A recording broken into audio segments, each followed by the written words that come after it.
Barcade project, long awaited. This is a little bit of an organic scoop into the software side of the project. You can feel free to joke about how Tabz is struggling with this, both in terms of intellect and motivation.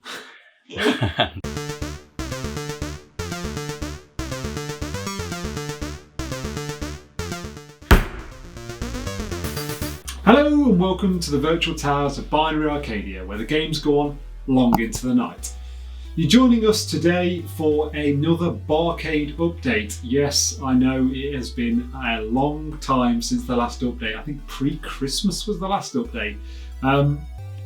As you know, if you watched that previous Barcade update, the Barcade physical thing is actually here in the background behind me. It's finished, but the pie element, so the thing that actually makes it work, is still a work in progress. Now, that's been a case because of the fact that we have been missing the retropie software. Luckily, that got released maybe 6-8 weeks ago. But unfortunately, here in the UK, me and Tabz cannot get together at the moment because we live in different households, which I'm sure is obvious. So we can't get together to finalise it and put it into the Barcade. So what are we doing today? So we thought it might be nice to give you like a bit of a teaser, or I guess a how-to on install the retropie software, and then talk about the trials and tribulations that come along with trying to set up the retropie, which I know Tabz has been spending a lot of time scratching his head and definitely putting lots of energy into to try and get working correctly. Tabz. Yeah, absolutely, mate. It's been a bit of a minefield. I remember saying at the start of the project, I'm tenacious thought and I'll put my mind to it and I'm sure I'll get there in the end. I think I was a bit overconfident. There's a lot, there's a rabbit hole here of stuff to get into, and it's the same with anything. You can look at something from the outside looking in and it seems easy and simple, relatively straightforward, and then as soon as you get involved, it just grows arms and legs. Here is an ordinary square. Whoa, slow down, egghead. And yeah, hopefully I can give a bit of insight today to you as well as the Barcadians as to what I've been up to, the challenges I've faced, and a bit of encouragement to those enthusiasts out there that might want to throw at this themselves. So just to fat out what we'll be doing. So I've not been involved in this at all. So I literally know nothing about what Tabz has been doing. So Tabz is going to be going through sort of a guideline of what he's been doing, but I'll be asking questions along the way to try and educate myself on what Tabz has been doing, but hopefully to give an insight where it's not absolutely clear to the people watching what's going on. Yeah, this is it, mate. I think that'll be helpful because there's a lot going on with this, and I could get lost down rabbit holes of stuff I don't even know what I'm talking about on. So you can hopefully help to just kind of keep us on track and make it clear for everybody else to see. But let's get started, Rich. Good stuff. So Tabz, I've got my Raspberry Pi 4. I want to install RetroPie. What do I do? We're on the retropie.org.uk homepage.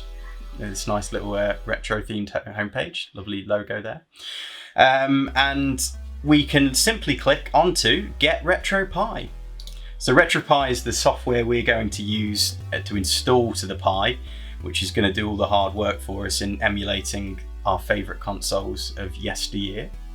So we're taken initially then to a download page. Now it's worth pointing out here that you can click and donate. Interestingly, we were frustrated for a time, not long after we got the Raspberry Pi, that the RetroPie software for it wasn't out yet, and it wasn't until we realised that actually this is people literally doing it in their spare time, out of the goodness of their heart. You're like, okay, take as long as you need. I didn't realise that was the case. So yeah, amazing.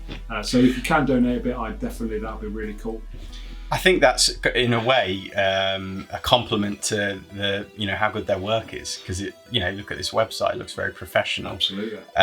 Very well produced, and that makes you think, oh, this must be a professional operation. They must be earning money from this and it's their career. But no, not necessarily. Apparently I think it's a lot of enthusiasts that do this, as you say, in their spare time. So thank you to everybody who does that. So yeah, what have we got? So if you scroll down, you can see that we've got, depending on your version of Raspberry Pi, we've got Raspberry Pi 0, 1, 2, 3, and Raspberry Pi 4, which has recently been added, as Rich said. So of course I clicked on this to download that image. Now the next step would be if we click on this official installation guide, which we have done. So essentially it's going to take us through a step-by-step of exactly what we need to do. You've got this initial video, which is brilliant if you find it harder to read text over and over. That'll give you a nice quick outline of exactly what you need to do. Stacks up here, all the hardware you're going to need. I mean, you can buy kits online, but essentially you've got the Raspberry Pi, a case if you want one. Micro SD card is the way we went. We've got the base image of retropie on the SD card. We went for a big SD card, Rich, didn't we? Because initially we were going to have the ROMs on the SD card as well, but we'll come back to that later because we've actually changed our tact on that. You've got an HDMI cable, which is a mini HDMI to a normal HDMI. Rich has the television monitor at his, but I'm currently just, as I set it up, plugging it into my OLED in the living room. Wi-Fi dongle or Ethernet cable, but in fact from Pi 3 onwards that is built in, so for Pi 4 we don't need that. You've got the USB power supply. We sourced a keyboard and mouse, which is pretty key early doors, getting things set up and optimized. And then finally, well, we've got Rich, 4 PS3 controllers, and then two kind of control stick, arcade stick.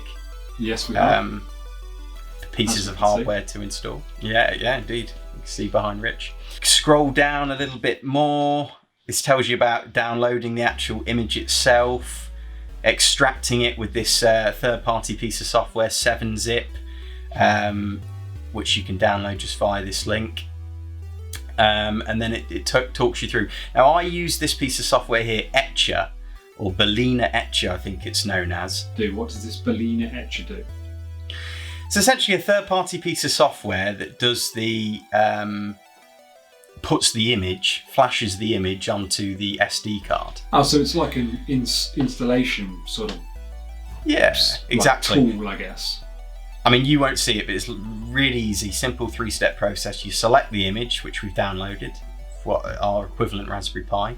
You select the target, so that might be a USB stick, or it might be an SD card, as it was in our case. And then you click flash. Give it a little bit of time, and essentially it's just going to install that image onto that source. And then from there, it's a case of slotting it in to the underside of the Raspberry Pi 4, the SD card, plugging it in, hooking it up, and booting it up. So it's gonna, I won't spend too much time here, but it's gonna talk you through the early configuration process for controllers. So initially you're gonna wanna set up a keyboard and a mouse to allow you to navigate around the emulation station, essentially, is what is attached to Raspberry Pi's, I think, what's called a front end. Yeah, it is. Emulation station, amazing. And then you're going to follow on-screen prompts to get that sorted.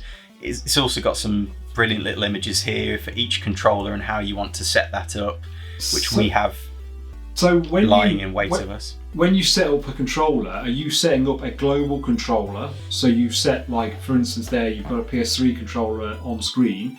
If you set the PS3 controller up, that sets the PS3 controller up for every game, or have you then got to go into every game and set it individually for every single game you play? I think you do need to set it up for each controller. So we're going to have 4. I think we'll need to do it for each one. Now you do have calibration options at hand, so you can actually set up, I think, controls specific to every single ROM for every single console you have. So you can really drill down to that level, and it does get a bit confusing because, of course, especially with, for example, looking at the PS3 controller here, X and circle. Usually on the PlayStation, X is enter, circle's back, isn't it, Rich? Yes. Whereas for different consoles through the years, that's been switched around. Okay. And even Emulation Station itself, I think circle is enter and X is back. Right. At least by default, the way I've calibrated it anyway. So it's all a little bit confusing as you're working through menus and playing different games, and that's certainly going to be what lies in wait for us, Rich, at the back end in terms of optimization of the controllers on the system. But essentially you're going through, you're setting up your controllers. Initially it's just the keyboard and mouse as you kind of really set up the base Raspberry Pi working. So we've booted into Emulation Station, we've set it up to automatically load. Now what you'll be greeted with initially is just this RetroPie image in the middle, and you're going to be thinking, well, where's my games? Or where's the consoles to play the games on? Now, trust in this, the emulators are there in the background. Again, you can make tweaks to these. You can download additional emulators. There's often different types of emulators that you can switch between depending on ROMs, because they all have different emulation accuracy. But let's not go down that rabbit hole. So what we need to do at this stage is actually load some ROMs on. And as soon as the Emulation Station recognises the ROMs, it will then populate this kind of bar with the different versions of the consoles. So at that point, you're thinking in this process, right, I need to get some ROMs onto the SD card. Yes, for me personally, it was, that's the way we were going to go with it. I think it feels cleaner, doesn't it, in your mind to have, an image that it's going to boot from and the ROMs all on the same card.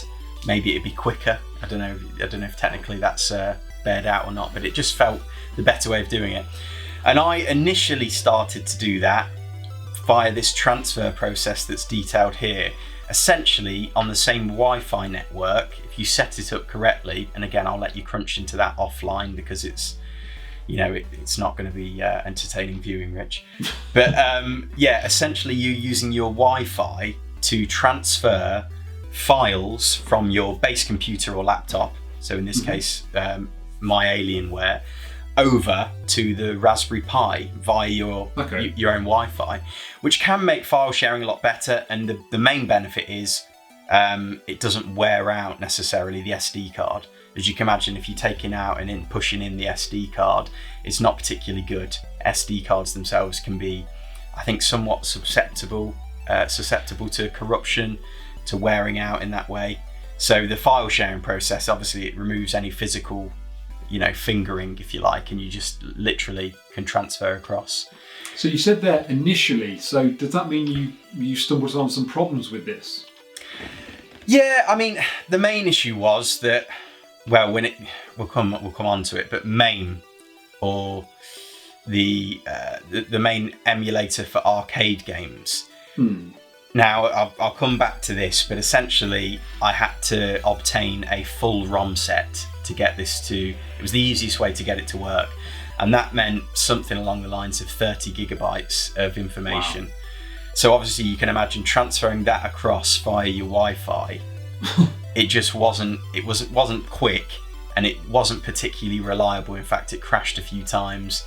And then you're in a position where you've transferred some files, but not all of them. And then you've got to figure out which ones. It just became a little bit of a minefield. And at that point, while this, I'm sure, will be very useful, Rich, especially when we're in situ and we've got the software installed, you might want to add and customize a couple of games here and there. And this will probably be very useful to do it. We can literally just transfer it into it without messing around with any physical components. But yeah, essentially what I did was, we'll scroll down here, I decided to use a USB. So again, it talks you through what you need to do here. I have a 64 gigabyte USB. I formatted it correctly. And what I did was, because I didn't want to start from scratch, you can, as it says here, just create a RetroPie folder on the USB stick, plug it in, and then it formats it appropriately with various folders for the different emulators. What I wanted to do though was obviously copy what I'd already done on the SD card, because that had taken a long time to do up to then. So what you can do, and I don't think it's detailed on this page, maybe if we scroll down. No, it's not detailed on this page, but it's what's known as the auto mount USB feature. Essentially, if you format a USB stick and you put on a folder which is retropie mount, as long as that folder is empty, you plug that into your Pi, launch it up, and it will automatically copy all of the kind of the ROM files, the BIOS files across to your USB stick. Wow, that's handy, isn't it? It was really useful. Took some time. It took a few hours because of all the gigabytes of data I had on there. Yeah. But it was really useful. It just mirrored that image, and the beautiful thing is when you then load up your Pi again, it doesn't try and do it again because it detects that folder is full.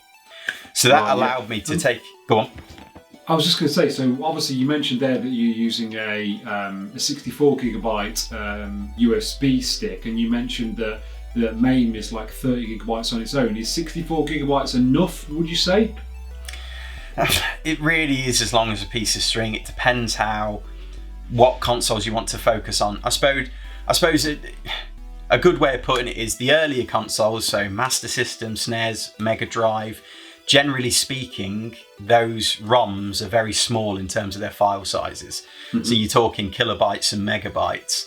When you rock up to PlayStation and Dreamcast, that's when you're starting to hit some big file sizes. So I think PlayStation games on average 600 to 700 megabytes, and then Dreamcast they can go up to over a gigabyte, and the same for PSP as well. Actually, you're going to find anything with CDs. CD files are going to be big, fat, and juicy as well. Of course. So there's certain consoles out there that had CD formats for games that you might want to avoid.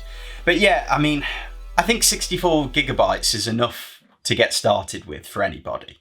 Mm-hmm. You can focus on a few core consoles, focus on whittling down your list of favourite games.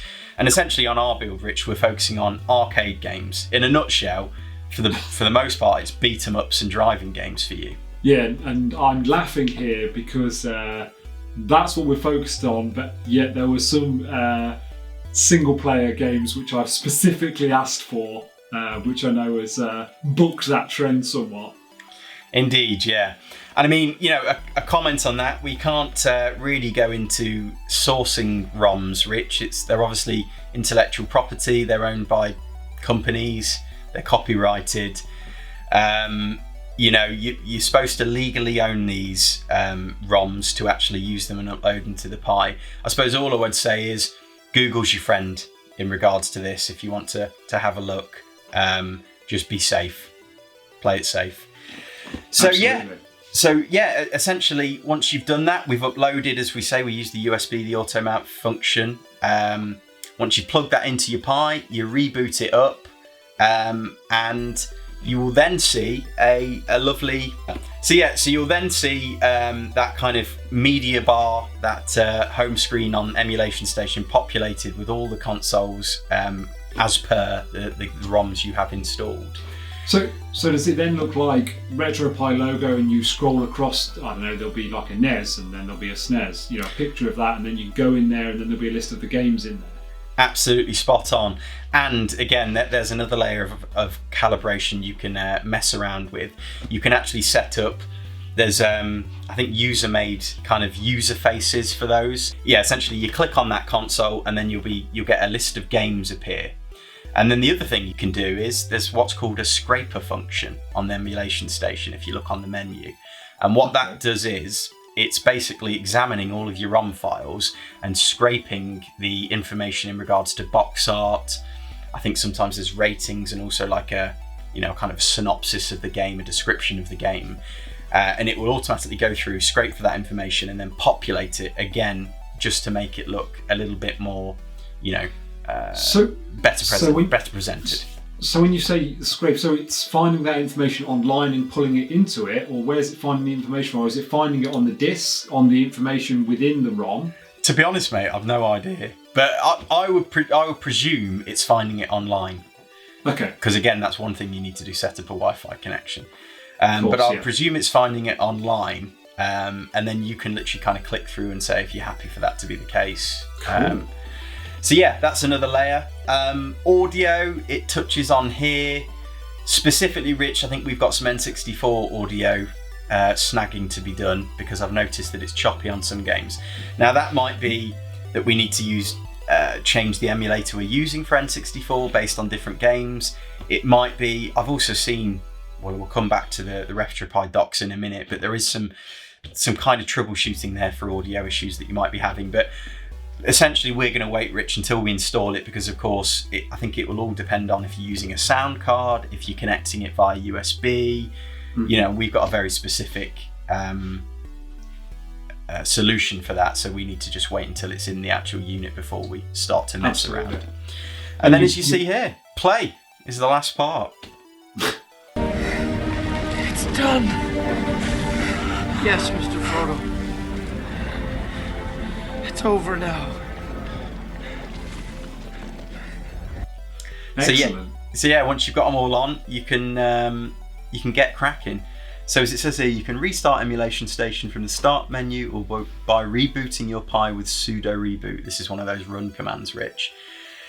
And then yeah, you're ready to go. Now it's not quite as simple as that, because of course various games are 1, 2, 3, 4 player games. You've got to set up multiple controllers. Now what I would say is there's so much information on this RetroPie website. It's a little overwhelming, but if you look down here, you know, you've got all sorts: getting started, controller configuration, basically what we've been talking through. Now what you'll definitely need are here, these emulators. Because whereas you've got certain emulators like the Master System, SNES, Mega Drive, fairly straightforward. Let's just, for example, let's find the SNES, Super Nintendo Entertainment System. So it tells you here all of the emulators that are compatible, I think, with RetroPie, and sometimes it will include a blurb as to what they're best with. So for example, the preferred emulator on Raspberry Pi 2 or Raspberry Pi 3B is this particular emulator here, and it give you an idea as to what works best with what. Really cool. You'll often as well have a compatibility list, which is built again by users, so it's often incomplete, but that'll give you an idea as to what games work best, and again with what particular emulator. You've got ROMs, so these are the accepted file extensions. So when you source your ROMs, you know, they're going to be usually in one of these file formats. Sometimes you might need to unzip them. Sometimes the emulators will read zipped files. This is your source for finding that out. And of course it tells you where you need to actually place these ROMs, what kind of directory on your source you need to put that into. Now what gets a little more complicated is, as I say, for these older consoles it's quite straightforward. You drop them in, they appear, you can play once you've set up a controller. If, for example, though, let's take the PlayStation. So PlayStation 1, 3 emulators here, ROMs. Again, these are the file extensions we can use. A nice big mix there where we need to put them. Now, one thing with PlayStation though, I think in almost all cases, there is a BIOS kind of built in for some games, which will do a job, and I think it will run some games. Other games it won't quite work so well, and what you need to do is actually find and source a BIOS file.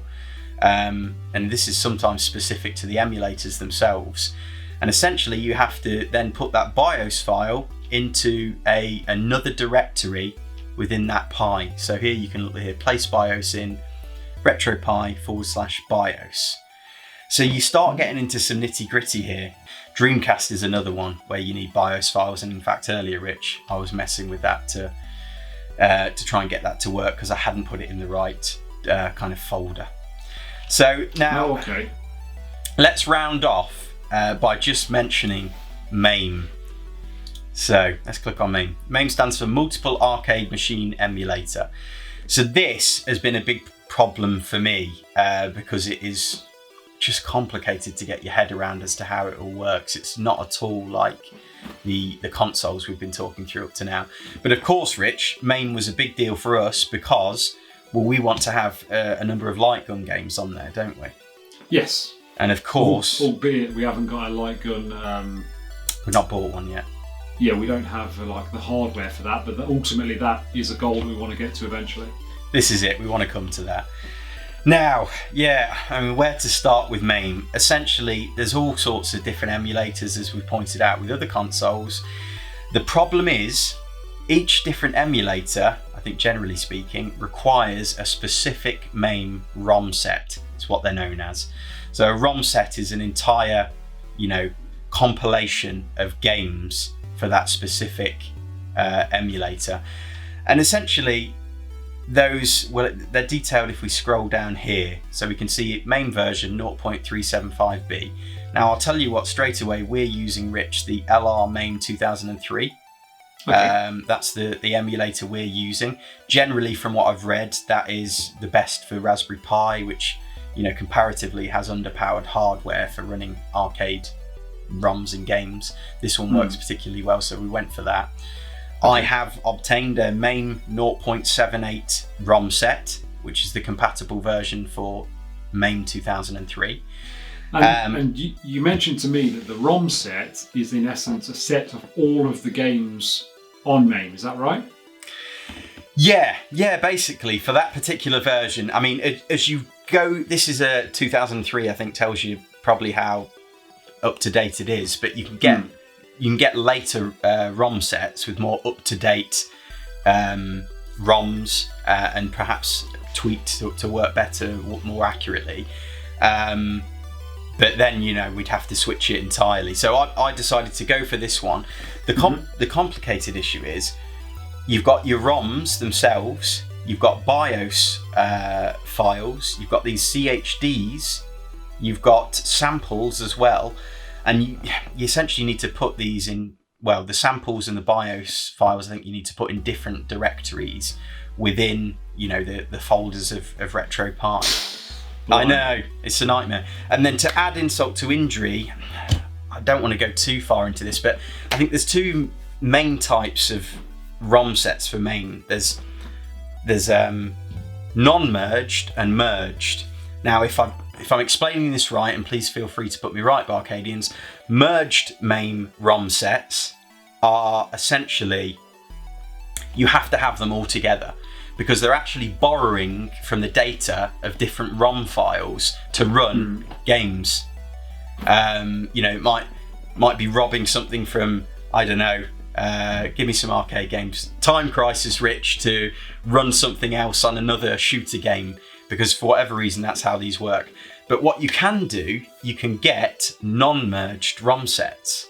So in theory, these let you pick and choose individual games. They're kind of packaged up to have everything they need to run that particular ROM.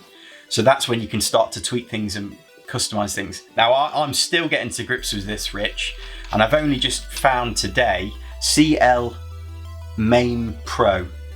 So essentially, that is a piece of software, again, I think created by Enthusiast, kind of an open source creation. So don't expect any like nice, fancy, easy to understand front ends necessarily. It takes its time. You've got to dive into the tutorial, which again there's links to it on here. But essentially this piece of software helps you to rebuild that ROM set. And you can do all sorts. I think you can merge it, you can make it non-merged, you can ask it to forget clone games within that. You can ask it to forget games that don't work with RetroPie. You can get it to remove dirty games, like pornographic games, which I think are in the ROM set too. I'll leave those on for you, Rich, no problem. So basically what you're saying there is this, because you mentioned earlier on that the main ROM set is 30 odd gigabytes. And so are you saying that this piece of software is almost like a streamlining tool that can get rid of the things you don't want, streamline it, make the software be able to run sort of unmerged, so you can get rid of a lot of games, and then hopefully that can take that, say, 30 gigabytes of data to maybe a more acceptable figure. Size. Exactly, that's my hope, and that's my understanding as of today, as I've discovered this. I just need to get my head around that piece of software now and rebuild this ROM set I have. And also, you can actually make favourites within each of these folders, which is something we'll probably look to do, Rich. Create a favourites list within MAME, just so we can quickly jump to the games that, you know, we really like and love to play. Absolutely. So yeah, that's the next big thing for me. Apart from that, we're pretty much there on games, Rich. We've got Dreamcast games, we've got PlayStation games. PSP, I want to find a few more of those ROMs to add to it. And that's specifically because you said the PSP runs really well. The emulation for that's really good, you said. Yeah, just based on a little test earlier, I tried the Power Stone Collection, Ridge Racer, and Burnout Legends, and yeah, it seemed to run really nicely. So, you know, obviously PSP compared with the rest of the emulators on here, pretty cutting edge in terms of the graphics. So you know, it is it's nice to have a good few games on there, and I think you'll enjoy that too.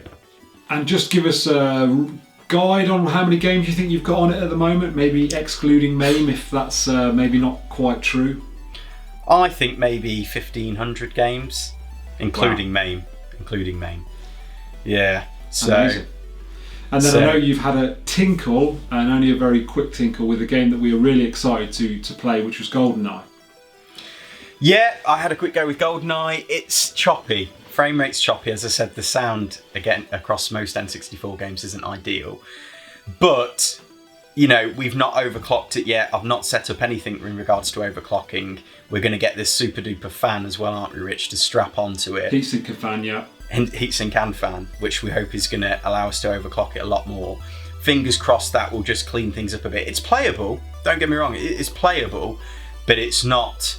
And to be honest, the N64 original GoldenEye, the frame rates were never great. I think they dipped into the 20s, you know, quite regularly. So I think we can get it to a point where it's going to be playable for us, which is one of our kind of stretch goals, isn't it, to this project. But yeah, I think that... What do you think? Do you think that gives us a decent overview, Rich? Yeah, fascinating, mate. I mean, I've sort of been hands-off on this.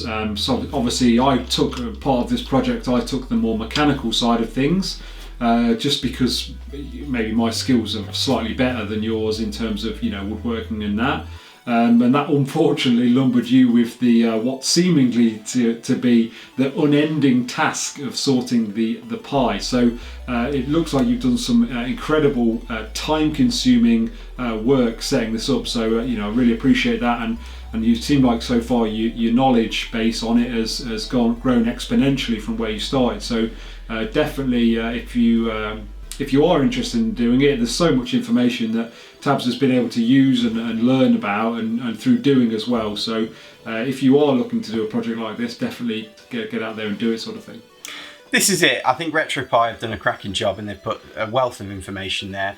Other areas you can look to, and as we have, Rich, enthusiast groups on Facebook, great sources of information. Absolutely. And you know, many of the chaps on there and many of the people on there, I should say, I think are ready and willing to help you out should you need it.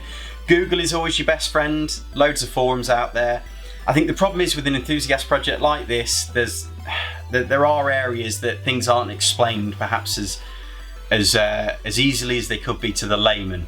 You know, it's one of these kind of it's a bit of an art to understand and get your head around, especially if you're new to, you know, to technology, to software, to coding, to anything like that. So it can be a bit, as you say, Rich, mind-blowing to begin with. But patience is your best friend. Be tenacious, knuckle down, just keep trying to chip away at it each day, and eventually you'll start to, you know, sharpen that pencil, if you like. And we're getting close now to having something that's playable, workable.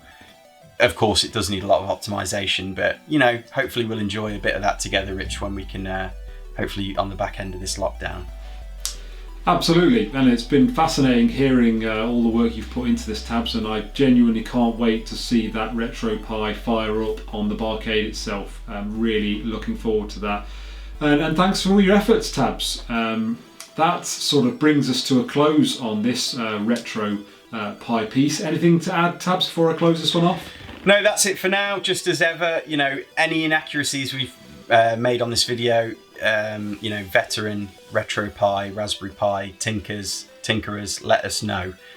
Put us right. Any tips you might have, any things to point us in the right direction, we always appreciate. We do not try and announce ourselves as the final authority on this. This is just a document of our journey and experience through, which will hopefully be something of worth to the Barcadians out there. But on that, if you do have any questions or queries on what we've showed you, maybe on something specifically on the project, and we can answer it, we will do. If you just drop us a comment down below, and we'll do our absolute best to give you an answer that hopefully satisfies as a good answer. So that's all we've got time for today. If you have enjoyed the video, drop us a like, and if you've enjoyed the content and you're not subscribed, do subscribe and become a Barcadian today. And I think that's all we've got time for. Another one for the archive. Stamped and completed.